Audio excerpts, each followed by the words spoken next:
salaamaaleykum mbokku téléspectateur Pexxe TV maa ngi leen di jaajëfal yéen a ngi seen émission coup de sifflet si seen chaîne Pexxe TV comme ni ñu ko daan defee rek ñett ñi nga xamante ni saa su ne bis bu ne ñoom ñooy seq émission bi nga xamante moom mooy coup de sifflet di si def ay chroniques yu am solo di si def ay jàngat yu am solo di si def ay analyse surtout yu am solo si par rapport ak li nga xamante ni mooy maanaam si Coupe d'Afrique bi. donc bala may tàmbali li nga xamante ni mooy maanaam waxtaan bi damay bàyyi sama ñaari naataangoo yi ñu nuyoo bu ko defee tey débat la ndax xam nañ ni Sénégal dafa dem final. coach maa ngi lay dalal. maa ngi lay dalal gi. nuyu di la jox sa wàccuwaay. di nuyu Cheikh Fall di ko jox wàccuwaay moom tamit. di nuyu sunu techniciens yi di nuyu mbokk internet Pexxe TV yëpp. voilà di la wax tey nga dem final ngay nuyu bu sedd bi wala nga sànni. di nuyu sama waaji ci ruq bi. xam na sama waaji waaw. équipe bu coup de sifflet bi ñun ñëpp ñu ngi lay. moom nee na bëggee ko noonu dafa bëgg ma jaar turam ma ne ko su ma jaaree sa tur ñeneen ñi dañuy mer te su ma naree lim fi la ñuy fanaan. kon nuyu nañ ñëpp. waaw ñëpp ñi nga xamante ne ñoom maanaam ay sportif lañ di dund football ñun ñëpp ñu ngi leen di nuyu di leen sant wax dëgg yàlla Cheikh Fall. man grand bi dafa nuyoo bi nga xamante ne mel ni ku demul final. mais yow looy def.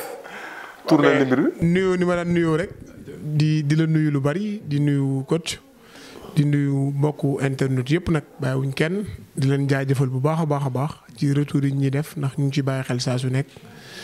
di wax émission bi rek nañ ci dugg ci bismillaahi rahmaani rahiim génn ceeg alhamdulilah rabbil alamin yàlla buñ fi wax lu ñuy xeebe. di nuyu comme ni ma koy defee chaque jour rek Modou Mbaye maa ngi koy nuyu lu bari di ko bëggee moom sama waay la maa ngi koy nuyu.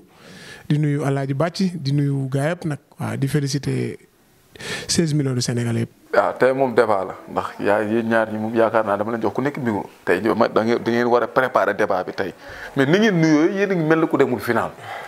ah coach yéen a ngi mel ni ku demul final yéen a ngi dem final ñëw di nuyoo mel na daal yéen daal wala yéen coupe ngeen nam. coupe ngeen nam. namuñu final de. namuñu final de. xam nga final bi ku mu bett. ku mu bett ngay mooy. fi nekk di génération bu bees bi. non man depuis le début dama gëm ni équipe bi day dem final donc le fait que équipe bi ñëw final bettu ma. waaw waxoon nga ko de. non bettu ma j'ai toujours cru. ki ni équipe bi dafay dem final. waaw yow te fu leer laa ko doon teg tamit. bu ñu waxee ma indi la ay argument tegal la. si defoon nga fi benn ne la voilà. ne la équipe bi. voilà équipe bi naa équipe bi day monter en puissance. day monter en puissance. te mu ngi nii di dem. te équipe bu war a jël coupe. ci biir championnat bi lay bonifié wu. équipe bu pare avant compétition bi bu ñëwee gars yi dañ koy teel a éliminer parce que ni ma la waxoon rek. mooy que ni Coupe d'Afrique bi. de grands techniciens ñoo fa nekk bu ñu la waajalee rek nga am problème. mais les gens équipe yi dañu daan wax naan dañuy ñeme Sénégal parce que Sénégal lii mu indi du dara. mais une fois sur le terrain dañuy changer attitude dañuy changer comportement. loolu yàgg nga ko wax loolu yàgg ne buñ duggee si terrain moom gars yi moom dañuy toog dañuy taxaw xaar. équipe bi yëpp ku ci tase ak Sénégal changer organisation. Stéphane. bon du surprise si ñu naa wax dëgg yàlla. te comme ni ko coach waxee rek. il y a 19 mois joué nañ final contre Algérie perte ko. donc boobaak léegi nag équipe bi mi ngi liggéey daanaka lu ne dégg na ko nag peut-être moom coach bi. mais boo seetee ossature équipe bi demoon final en 2019 pratiquement ossature baa ngi fi. léegi nag bon man dama jàpp ni match de premier tour yi ñu doon joué mooy 3 matchs yu njëkk yi. wax naa fii taxaw ne équipe bi dem na CAN mais ni mu préparé CAN bi baaxul. donc match yooyu match de préparation la woon moo tax xamoon naa ni bu ñu defee benn essai doxul ñaar mu tane ñetteel bi mu tane jàppoon naa ne bu ñu ñëwee huitième de finale di ngeen gis beneen xar kanamu équipe bi. te gis nañ ni équipe bi non seulement mi ngi gagné. mais je pense que ñi doon réclamer beau jeu seen xol mi ngi sedd ndax équipe bi. mi ngi gagné non beau jeu moom amu ko fi. mais mi ngi gagné avec la manière. fii moom beau jeu amu ko fi. en grand. fii moom beau jeu amu ko fi. yow lan mooy beau jeu. non football bu rafet amu ko fi. une équipe qui joue et qui marque 3 buts. waaw. nga ne beau jeu amul. non beau jeu moom amul mais mën nga di gagné te doo teg bal bi. mais bii yu dugg yëpp. dañ ko travaillé. non bii yu dugg yëpp ay des fois mu am yoo xamante ni nii mooy loolu man xam nga Père Ladio dama koy déglu Père Ladio moom nee na à chaque fois moom buy seetaan équipe bi si pression lay ne. 90 minutes. mais tamit parce que maanaam équipe bi nu muy footballé moo dul am équilibre maanaam à chaque fois da ngay jàpp ne ñoo dañuy gagné. non mais ça équipe bi day souffrir à chaque fois. pourquoi nga mën a xool équipe bi di jouer ngay naan dañ ñuy gagné. moom nee na à chaque fois si pression lay nekk. ah mais loolu moom la man personnellement man quand je regarde le Sénégal jouer du ma nekk ci pression. parce que xam nga man kañ laay nekk ci pression. avant coup d'envoi bi. mais une fois arbitre sifflé prix match bi démarré na pression jeex na parce que xam naa ni ñii ci terrain bi man gënuma leen bëgg a gagner. léegi lan moo lay teg pression avant match avant coup d'envoi. c'est normal. wax yi la wala. non c'est normal man. sportif laa bu gëm équipe bi bu bëgg équipe bi c'est normal que ma nekk sous pression. mais une fois que match bi démarré sax rek. jeex na pare na. da ngay gis équipe bi di doxal. da lay leer ni ñii fa ñu jëm dañuy gagner. man boog man damay am sentiment bi damay am sensation gis nga tey premier bi. corner bi dafa am rek ma ni sama jabar corner bii mooy dugg ci camp Burkinabé yi. teguma ko ci fenn nag mais ci ay sensation rek xam ni waaw ni ñu débuté deuxième mi-temps bi donc lii occasion yii warul romb te bal bi du dugg. bal bi dugg. ñoom ñu fipp ñu dugal deuxième but ñoom ñu fipp réduire bi ñu réduire laa ni soxna si léegi ñu dugal troisième but. yaa sama benn waay yéen a nduroo xalaat parce que moom tamit noonu la ma benn taxawee ma moom loolu la ma wax mu ne ma léegi dugal troisième but. sportif yi bu ñuy dund maanaam affaire yi ne maanaam dañuy sentir buy ñëw def na. man de dama koy sentir buy ñëw. man yàlla may na ma dama am sensation boobu quoi. da nga yàgg nekk ci terrain. mën na nekk tamit que voilà dama xam ne Sénégal bu nekkee ci temps forme rarement la Sénégal di nekk temps forme te du dugal but. rarement si le match est équilibré rarement la ci Sénégal di jël but. Sénégal buy jouer match bu équilibré. du ci jël but la plupart buy jël but rek ci ay fait de jeu yu anodin lay jëlee but mais pour nga dominer ko dugal ko but. jaajëf yaakaar naa ni loolu benn parenthèse bu ñu waroon def la rek bu ndaw boo xamante ni nii bon mënu woon ñàkk si coup de sifflet mais li ñu war a waxtaane mooy que ni match bi nga xamante ni tey football nañ ko suñu diggante ak ki nga xamante ni mooy maanaam Burkina Faso. léegi tey jii nii yéen du moins ban jàngat ngeen am si match bi maanaam yan analyse ngeen di génnee si match bi li nga xam ne moom mooy ay déchets techniques li nga xam ne mooy maanaam déchets tactique bon lan ngeen di mën a defee comme benn débriefing bu ndaw Cheikh Fall si match bii nii tey lan ngeen mën a def. par rapport ak classement bi temps fort yi temps faible yi xam nga si match bi ba but yi ñëw xam nga ba ñu encaissé but bi lu tax ñu encaissé ko Cheikh Fall. bon yow moom yaa ngi mel ne muuma. d'abord damay tirer vraiment épingle joueurs yi. leen féliciter ci seen match bu rëy bi nga xam ne def nañ ko tey. mu nekkoon un match boo xam ni wane nañ engagement wane nañ ils en voulaient c'est vrai adversaire bi ñu doon jouer su ma juumul te woon na 9 matchs yoo xam ne benn défaite la ci am. donc Burkina bi moo génne woon faayu Algérie. juste avant la Coupe d'Afrique parce que ñoom ñaar ñoo bokkoon poule. ticket qualification Algérie au barrage defe naa dernière journée sax la ko mujj joué mook Burkina. mu nekk une équipe itam qui a marqué sur ses derniers matchs pratiquement sur ses 6 derniers matchs gàtt Burkina di dugal benn bi. moo tax tey suba maa ngi tooñ boy ne leen li ma ci jaaxal mooy Burkina am na but parce que dernier match am yëpp day dugal donc équipe buy dugal nag neexul joué. tey nag xëy na xawoon na affaiblir tuuti ba joueur am bi doon joué ci couloir bi tey jël na carton rouge bi passé donc ñu éliminé ko mais équipe la boo xam ne tey man gëm naa ni parce que boo defee jàngat ci début Coupe d'Afrique bi léegi en terme de possession Burkina mooy 20e équipe sur 24 du équipe buy téye bal bi équipe la boo xamante ni du ñu joué ci digg bi équipe la boo xam ne lépp ci seen couloir bi la ñuy joué gauche ak droite parce que Kaboré dafa sawar seen beneen booy bi daf koy andi à chaque fois donc adversaire bu coriace la woon donc c'était un adversaire boo xam ni ñëpp ñu ngi ko doon xaar en plus itam keroog Kalidou Koulibaly dafa wax lu am solo micro RTS nee na équipe bi amul faille amul erreur c'est un quart de finale on ne peut pas venir et gagner un match comme ça. Burkina Faso fi mu ñëw mérite moo ko fi andi. Burkina bul fàtte il y a 24 équipes ñoo nekkoon ci CAN bi 20 yëpp anañ ana Côte d'Ivoire ana Algérie ana Guinée ana yeneen équipe bi ñëpp toog nañ. donc moom moo fi desoon c'était un adversaire qui tamit voulait rêver et ils en voulaient également. donc par rapport ak classement bi ñu gis ci ñaari changement yoo xam ni wuute na par rapport ak Cap-Vert. donc te ñu bëri xëy na d'accord nee nañ on ne change pas une équipe qui gagne. yaa ko waxoon bee passé de. maa ko waxoon xam nga bee passé dañoo rougeoon dañoo sacrifié woon Cheikhou Kouyaté ma ne dañ ko sacrifié nga ne sacrifié wuñ ko. ma ne Aliou Cissé daf ko sacrifié parce que munoo am benn joueur bu mel ne Cheikhou Kouyaté mu am carton jaune. yaa ngi dem la nga war ko xaarloo pour match bi di ñëw maanaam mu nekkaat si yoon bi yow nga ñëw nga football loo mu am beneen zone pour ñu éliminer ko xam nga loolu tegu ko fenn tey mu ngi nii match baa ngi nii daw na Nampalys am carton jaune mu war ko génne mu bàyyi Nampalys génne Cheikhou Kouyaté le Cissé yooyu muy def ni fan la ko teg. d'accord Gris donc par rapport ak 11 de départ bi retouru Cheikh Kouyaté ñëpp dañ ko apprécier parce que clé du jeu bi yëpp du côté de Burkina c'est Balati Touré donc tu l'empêches de jouer attaque bi du jot bal boo xoolee tey Burkina danger yi mu créé yëpp ci camp Sénégal ci couloir yi la jaar. kon Cheikh Kouyaté pour man il a du mérite il a fait le match qu'il fallait faire donc tey surprise bu ndaw bi mu am rek mooy la titularisation de Bamba Dieng parce que je l'attendais pas en cette sélection bi mu ñëwee Sénégal ak léegi amagul 180 minutes ci jambes yi donc mu nekk un jeune donc juddu 2002 donc amul expérience Sénégal yëpp doon xaar ak retour Ismaïla Sarr bu propendant bi mu def keroog ñëpp doon xaar mu démarre doo Ismaïla Sarr donc ak blessure Boulaye Dia bi mu dugal ko.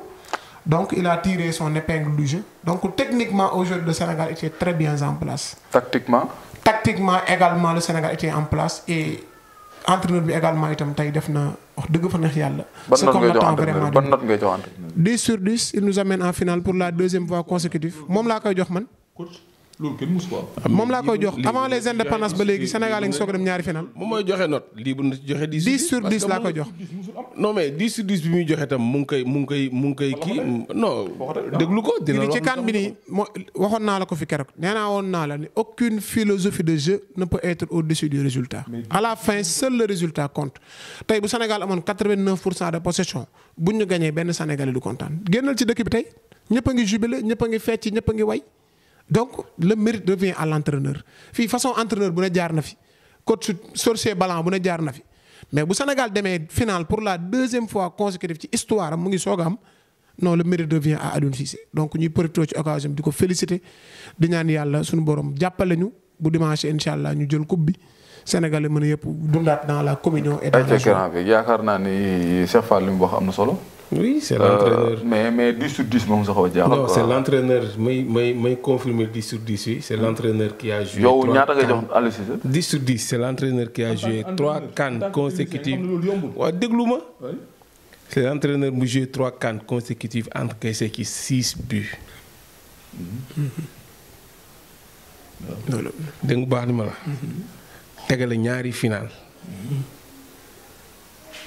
dégg nga baax li ma la. dégg naa mais loolu. ci CAN bi c'est le seul entraîneur déglu ma rek ci CAN bi c'est le seul entraîneur boo xamante ni bii 22 joueurs la utilisé. normalement 3 CAN yi war na si jël ñaar perte benn sax. mu non ak joueurs yi mu am. ma ne la am nañu am groupe bu gën a homogène groupe bu Sénégal bi te gañewuñu dara. xam nga wax naa la Sénégal léegi nekk nañu ay compétiteurs. waaw yaa ngi ko doon wax bi paase. wax naa la ko ne la booy léegi nekk nañu ay compétiteurs yaa ngi koy commencé wax. discours Abdou Diallo bi ci biir vestiaire keroog. loolu la firnde. loolu dinañ si ñëw. loolu la confirmé. waaw dinañ si ñëw après. yaa ngi dégg. donc aujourd'hui le coach bi ñu am. man nee naa desalatuñu dara. tey lan nga gisee techniquement équipe bi nan nga gis par exemple ban jàngale sax techniquement une équipe très bien techniquement. sunu animation offensive yëpp Sadio Mané mooy ak élément déclencheur yi li tax mu koy déclencher mooy day def contrôle bu baax ba pare moom ak nu mu tëddee Saliou Ciss ay binôme lañu. waaw ñu ngi commencé déggoo. non déggoo nañu bu yàgg ay binôme lañu animation bi am à gauche lépp Saliou Ciss moo koy déclencher jaar ci moom Sadio Mané répété ci moom loppiñ wala Saliou Ciss dem ligne de fond passaat ko ballon bi. ñaata yoon lañ ko def ñaata yoon lañ ko répété tey. mais réussiruñ ci benn. ah réussiruñ ci benn mooy lan. quart de finale bi réussir nañ ci. réussiruñ ci benn mooy lan mais réussite bi mooy lan par exemple Sadio Mané ñaata yoon la ko Saliou Ciss tey tir cadré yi Saliou Ciss. réussite finalité bi mooy mu dugg. on a marqué 3 buts Sadio Mané joxe ñaari bal de but dugal benn. combinaison de jeu boobu nga entre Saliou Ciss. mais c'était pas Saliou Ciss ak Sadio Mané du pour ñu dem dugal ballon bi. pour créer déséquilibre la après Sadio Mané joxe dernière balle de but bi loolu lañu loolu moo tax seen combinaison ñoom ñaar di amal équipe bi solo.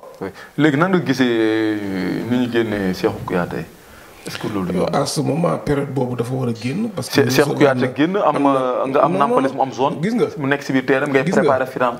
gis nga di waajal entre Cameroun ak ki nga xamante ni moom mooy maanaam Égypte. Gris Nampalys nekk si jamonoom si. Gris yow mi toog ci sa salle. yaay toog di calculer ay jour bu am carton jaune ak jour bu ko amul tolluwuñu foofu. gis nga ay li ma la waxoon ci jamono yi Cheikh Kouyaté suñu dernier match bi ñu ko joué loo rek à un moment donné lii moo imposé wu moment boobu loolu la choix bi laaj loolu la Aliou Cissé def parce que période boobu qualifié guñu bu tegee Cheikhou Kouyaté ci biti 10 ans que dafa am benn carton su amaatee carton du jouer huitième de finale dem ñu éliminer ñu nag wala ñu génn meilleur troisième lan la ñuy wax daf ñu yàpp waroon na jouer loo Cheikhou Kouyaté dugg na fi génn il a mis Cheikhou Kouyaté am deuxième carton war a toog huitième de finale ñuy am lu ñuy wax la preuve. tey nag ça nous a permis aujourd'hui huitième de finale ça nous a permis de voir Nampalys Mendy ça nous a permis de voir chez Pape Gueye.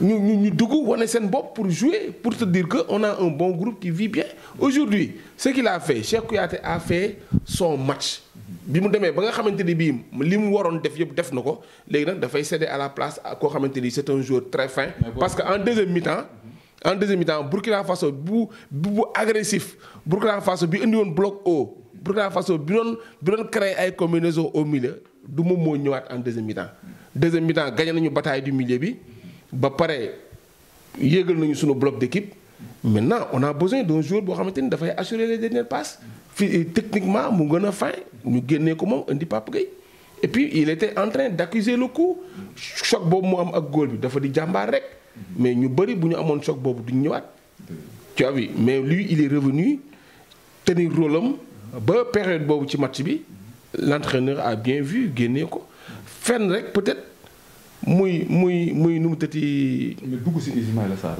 dugg Ismaïla Sarr non dugg si Ismaïla Sarr am dugg si Pape Matar Sarr. ak Ismaïla.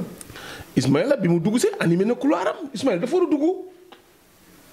a dugg man fi may wax par rapport ak Cheikh li mu wax ne moom gisoon na tey ñu démarrer loo Ismaïla Sarr parce que peut-être que coach bi man dama jàpp ni problème temps de jeu la Ismaïla Sarr amul temps de jeu.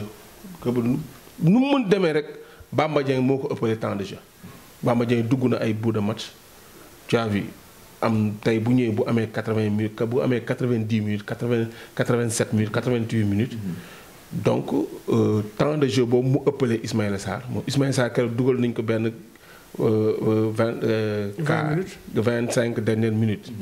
Aujourd'hui boo ko ñëwee démarrer loo ko rek mu nekk égal physiquement ak latéral bi koy marqué. wala défenseur bi day am atu ci kawam parce que il faut que ñi fi nekk épuiser latéral bi moom bu ñëwee mën a doxal ni mu ko bëggee. kon tey d'accord nga si. non je suis d'accord ci dugg si Ismaïla Sarr Pape Matar Sarr laa gisul pourquoi mu koy indi. ak période boobu mu ko indi. te période bi Pape Matar Sarr ñëwee ci la ñu encaissé bii bi. parce que à 2-0 la ko indi. waaw parce que jaakaaroon nañ ni match bi jeex na. far ñu encaissé ci bii. loolu erreur Sénégal la. maanaam bu dugalee benn ñaar rek pour ñu match bi jeex na. waaw gis naa léger même bii bi ñu encaissé Nampalys ak Gana seen repli défensif bi dafa yéex. parce que bu ñu accéléré woon xëj na sax kii Touré du dugal ballon bi. parce que moom dafa daw rek bal bi dafa daw xam ni bal bi mënu ko dóor mënu ko contrôler mu yokk ko ak genou mu yokk bal bi ak genou am rek bal bi dal ci genou bi dem dugg jël au dépourvu góol bi jël au dépourvu nu mu tëdd défenseur central bi mais Nampalys bu dawoon ni mu war a daw Idrissa Gana Gueye daw ni ñu war a daw xëj na. loolu dafa am maanaam Cheikh Fall bii bu ñu jël contre Guinée équatoriale. même chose da nga leen di gis à gauche gars yi ngi travailler ñu romb Boulaye Dia mu dox. ñu romb Saliou Ciss ñu romb Kële Bouna Sarr mu dox. ñu romb kële parce que ñoo mën a yaakaar ma jeex maa ngi naan ki ma toogal xat yi ma ne ko lii bu dakkulee bii lay dugg li ñuy def nii di bàyyi waa ji dem kaay la bal bi jëm far bal bi dem dugg effectivement mënuma ñëw mën na ko bal bi day dugg oui parce que dañoo bàyyeeku parce que Sénégal même ñun ba si football bu ndaw bi sax da ngay gis boo mënee un sax pour ma yow match bi jeex na maanaam loolu dafa mel da bokk suñu deret Cheikh Fall Cheikh Fall bon boo déggee coach tey moom coach yaatal na xuus na wax na lu bare bari si match bi génne na si ay failles yu bare bari bañ na d'accord ak li nga xamante ni mooy li nga wax te tamit foofu tamit xel mën na ko nangu à un moment donné kee amagul temps de jeu bu doy donc il fallait que tamit mu am kenn ki nga xam ne dina épuiser défenseur muy Ismaïla Sarr pour moom mu mun a ñëw mu doggale te booy xool Aliou Cissé bee passé coaching gagnant la def dafa ñëw indi trois remplaçants ñooñu ñëw doggali match bi mu jeex tey booy xool tamit bon noonu la defaat rek. waaw noonu la defaat rek ñu gagné donc tey yow boo fekkoon tey bon da ngay joxe beneen analyse par rapport ak ki nga xamante ni moom mooy maanaam Sadio Mané prestation si biir terrain gis nañu tey maanaam joxewul lu bare maanaam repli défensif am dafa des. boo xool tey dafa mel ni genre staru équipe bi dafa wane ne instant yi jamono jii ni équipe bi moom moo ko téye comme kaan yi daan weesu nga gis Sadio Mané bi nga xam ne da daan wàcc ba si latéral défense di marqué di mën a jéelaat bal bi pour yéegal ko muy coono ba mu si daj boo xool kaan bi dafa mel def see gagné expérience. en tout cas daal xam naa ni Gris man yaa ma war a laaj mais foog ma laaj la. ci lan foo doon seetaanee match bi parce que su fekkente ni. non laa ko doon seetaanee RTS laa ko doon seetaanee. télé national non dama yaakaar seen chaîne yi dafa am problème bo il a quelque chose comme ça.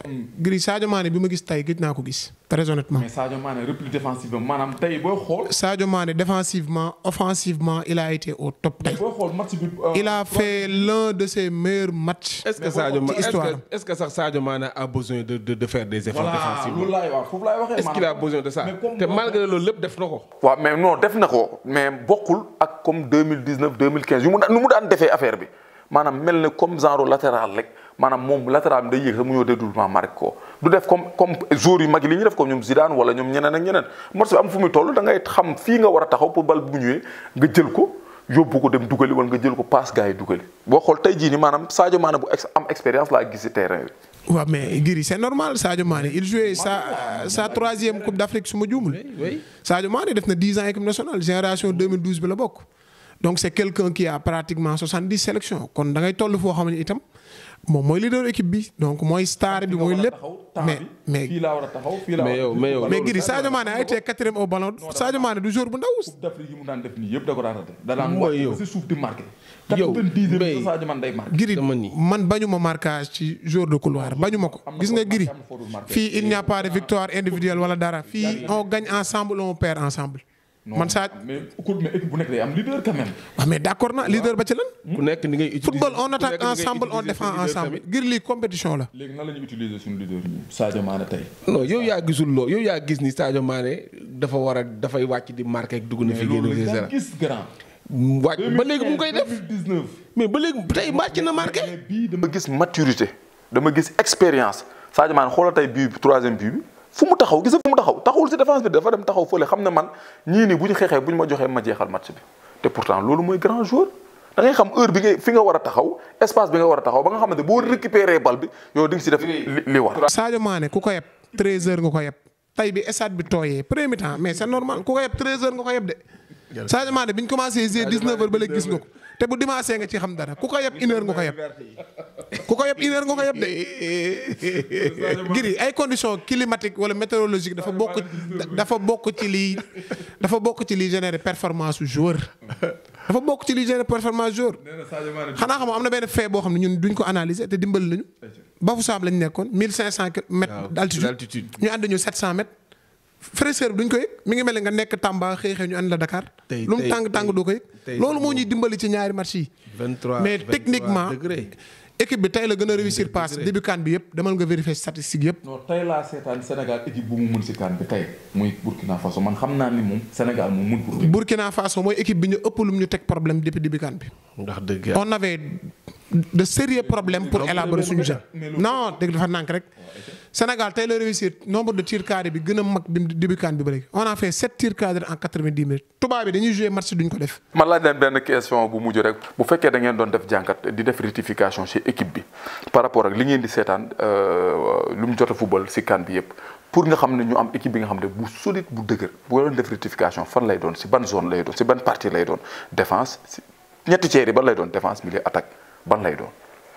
grand bon man tey su ma doon indi ay correctifs ci équipe bi du ma ko indi ci le plan tactique du ma ko indi sur le plan technique dama koy indi sur le plan mental. parce que on a l'un des meilleures équipes d'Afrique on a le meilleur gardien du monde l'un des meilleurs défenseurs du monde l'un des meilleurs milieux de terrain du monde l'un des meilleurs attaquants du monde. équipe mënul équilibré ba gën a équilibré équipe bii ñu yor maintenant yooyu yëpp nag pour ñu valoriser ko il faut être fort mentalement donc te xam naa ni Sénégalais yi équipe nationale bi am na préparateur mental bu baax.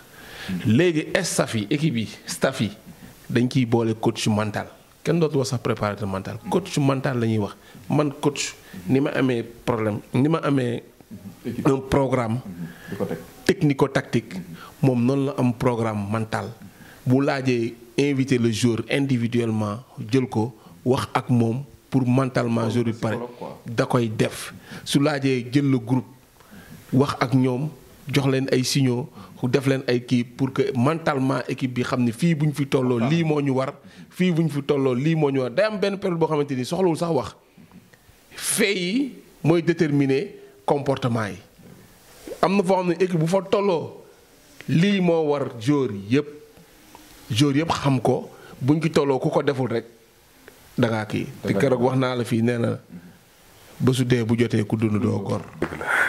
Cheikh Fall. man boo doon rectification ci équipe bi Gana Gueye rek laa rectifié. coupe la ñu bëgg yàlla nañ ko yàlla yombalal. mais gis nga sur le plan technico-tactique équipe bi ku ko seetaan premier tour mooy match 13h yi ñu doon kaas. seetaan ko 2 derniers matchs yi ou 3 derniers matchs yi Cap-Vert Guinée équatoriale Burkina nga xam ni équipe bi yokku na sur tous les plans. techniquement l'équipe est en place tactiquement l'équipe est en place c'est vrai que nag jël na ñaari buts yoo xam ni pour man problème de concentration la wala repli défensif bu xaw a yéex donc loolu la ñuy travailler tuuti entraîneur bi nag élever un peu le niveau de son discours vis-à-vis Gana Gueye parce que Sénégalais yi wax dëgg yàlla yàkkamte nañ gis Gana Gueye bi ñu xamoon 2019 ak 2020 tey gis naa sax ñu def essai di laaj Aliou Cissé war a woon teg Gana Gueye ci banc bi kon c'est un Gana Gueye quasi inexistant dans les 45 premières minutes Gana bi ñu gis tey mu jeexal match bi sur les 15 dernières minutes Gana googu boobu la ñu bëgg a gisaat ci final bi moom la ñu bëgg a gisaat ci yeneen match yi coach nag wax na lu am solo muy l'aspect mental moom mooy gagné coupe bi bu ñu amee Cameroun en finale nous jouerons devant 60 000 Camerounais arbitrage seen faveur test Covid yi seen faveur donc il va falloir être très prêt bu dee Égypte la ñuy jouer ci Algérie la ñu jógee psychologiquement bàyyeeguñ ba léegi naar yi dañu xaw a saay tuuti ci ni ñuy footballé tëdd ak jug ak jàpp fii ak tricher dañ koo mën seen yëf la donc mentalement il faut être costaud gis nga Guinée équatoriale coach li muy wax ci mental dafa am solo Guinée équatoriale bi muy jouer ak ñun Guinée équatoriale moo nekkoon l'arroseur de la Coupe d'Afrique bu taseeg yow dafay multiplier les petits foot ba énervé la. waaw contre la dugal la. mais depuis début match bi del xool première occasion waa ji daa fël Famara Diédhiou jug di ko jox loxo Famara fël loxo bi loolu mooy tey match bi match de bakkan la loolu la laaj. waaw Cheikh Kouyaté tey dafa joxe lépp xoolal occasion boobu muy jël moo gardien de but bi. loolu mooy damay dugal sama yaram même bu ma gaañoo sax lu ma am jël. donc day toll foo xamante ni il faut que ñu jiitalaat patriotisme jiitalaat itam xam ni réew mi dañ leen a yónnee yàkkamte leen. te wax dëgg yàlla ñëpp jël nañ ko pam des ñun te nous voulons être champion d'Afrique comme tout le monde. li ma ci bëggoon yokk rek donc sànq coach da ko wax mais dama ko fàtte donc man àdduna yóbbu ku ma xam-xamee na ma Pape Matar Sarr benn jour la am ci football mi moom. mais gis nga bu ko boo seetee le coach est en train de lui sacrifier man munoo nekk militaire di jouer du sax sentinelle la relayeur ngay joué ñu jël la di la jëloo ci couloir gauche bi te am Keita Baldé ci banc bi am Habib Diallo ci banc bi man yooyu mënuma ko comprendre très honnêtement loolu moom tey damaa jàpp ne faay la joueur boo xam ne jëloo woo ko depuis compétition bi bàyyi ba demi-finale di ko lancer man je suis pas d'accord buñ koy dugal nañ ko dugal mu jouer postam bu fekkee amul place ci militaire dañ toog ci banc bi mais tey jii ay Keita Baldé Habib Diallo soo leen dul dugal jékki-jékki match jot prolongation jot nga soxla leen foo jëm mentalement ñu ngi génn ci compétition bi nànk-nànk donc 10 dernières minutes yi contre Guinée équatoriale mën nañ 2-1 3-1 10 dernières minutes yi mën nañoo lancer Habib Diallo wala ñu lancer Keita Baldé ñu ngi dégg nag peut-être Habib Diallo dafa am ay problème coach bi donc yooyu moom ay détails la donc jarul sax soulever donc daal liñ ci mën a wax daal mooy Pape Matar Sarr fi ñu koy joué loo ñu ngi koy sacrifier boo seetee match bu bon bi mu fi defoon Thiès looloo ko génnewoon équipe bi du joueur de couloir amul vitesse tàmm koo jouer couloir ay aptitude la moom milieu de terrain la relayeur la bu fekkee mënatul jouer foofu na ko bàyyi ci biti. jaajëf sama gars yi kontaan naa si yéen